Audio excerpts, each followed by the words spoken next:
আমি আজকে একটা নতুন রেসিপি রান্না করতে চলেছি চিকেনের।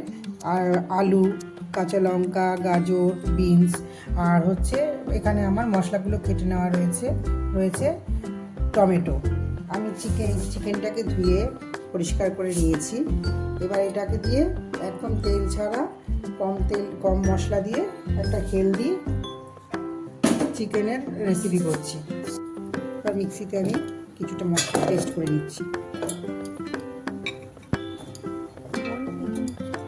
নিলাম এখানে আদা, পেঁয়াজ, রসুন আর দিয়ে দিচ্ছি কাঁচা লঙ্কা আর দেবো একটু টমেটো। চিকেনটাকে আমি এবার ম্যারিনেট করে নেব। প্রথমে চিকেনটা বাটিতে নিয়ে নিলাম, টক দই দিয়ে দিলাম আমি। এবার দিলাম একটু নুন পরিমাণ মতো, এবার দিয়ে দিলাম ধনিয়া গুঁড়ো,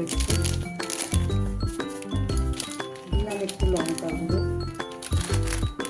আর সামান্য জিরের গুঁড়ো। এবার দিলাম কয়েকটা কাঁচা লঙ্কা। এবার এটাকে ভালো করে একটু মাখিয়ে নেব। আমাদের দিয়ে দেবো এবার হলুদের গুঁড়ো একটু। এটাকে ভালো করে মাখিয়ে নিলাম। এবার দিয়ে দিলাম একটু পেঁয়াজ কুচি আর দিয়ে দিলাম কিছুটা রসুন, দিয়ে দিলাম একটু টমেটো। এটাকে আবার একটু ভালো করে মাখিয়ে নেব। কড়াইটা আমার গরম হয়ে গেছে, আমি এই ম্যারিনেট চিকেনটা কড়াইতে দিয়ে দিলাম।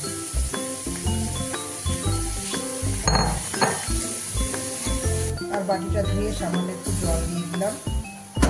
এটাকে একটু অল্প আছে ভালো করে নেড়ে নেব। এর সাথে আমি দিয়ে দেবো কয়েকটা আলু, দিয়ে দিলাম কিছু গাজর আর দিলাম কিছু বিনস। এর সঙ্গে আমি অ্যাড করে নিলাম মশলার পেস্টটা, আদা, রসুন, লঙ্কা আর পেঁয়াজ। ঢাকা দিয়ে দিলাম। এবার আমি ঢাকাটাকে খুলে একটু নাড়িয়ে নেব। মাংসগুলো থেকে জলটা বেরিয়ে এসছে, এই ভাপেই মাংসটা সেদ্ধ হয়ে যাবে আর সবজিগুলোও সেই সঙ্গে সেদ্ধ হয়ে যাবে। এর মধ্যে দিয়ে দিচ্ছি একটু গোলমরিচের গুঁড়ো। এটা দিলাম, দিয়ে আবার এটাকে ভালো করে মিশিয়ে নিয়ে নেব। তারপরে আবার একটু ঢাকা দেব।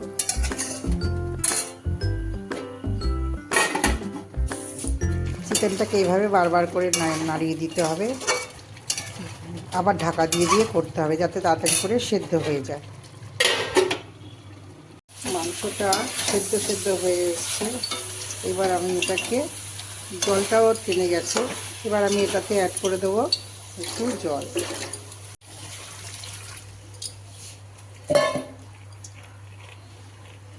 এটাকে আমি জল দিয়ে ঢাকা দিয়ে দিলাম।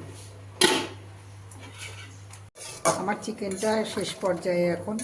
মাংসগুলো সেদ্ধ হয়ে গেছে, সবজিগুলোও সঙ্গে সেদ্ধ হয়ে গেছে। এর মধ্যে আমি একটু অ্যাড করে দিচ্ছি একটু কসুরি মেথি আর একটু দিয়ে দিচ্ছি বাটার। বাটারটা লাস্টে দেওয়ার কারণ এটাই যে এর মধ্যে কোনো ফোড়ন ব্যবহার করিনি আমি। এই বাটারটা এবং কসুরি মেথির সেন্টের জন্য এটা একটু খেতে সুস্বাদু লাগবে। আমার এই রেসিপিটা তাদের জন্যই করা যারা স্বাস্থ্যের দিকে খুব নজর দেন। তারা যদি এইভাবে আমার এই রেসিপিটিকে ফলো করে দেখেন, অবশ্যই আপনাদের ভালো লাগবে। আর আপনাদের ভালো লাগলে অবশ্যই একটা কমেন্ট করে জানাবেন আর আমার চ্যানেলটাকে সাবস্ক্রাইব করতে ভুলবেন না।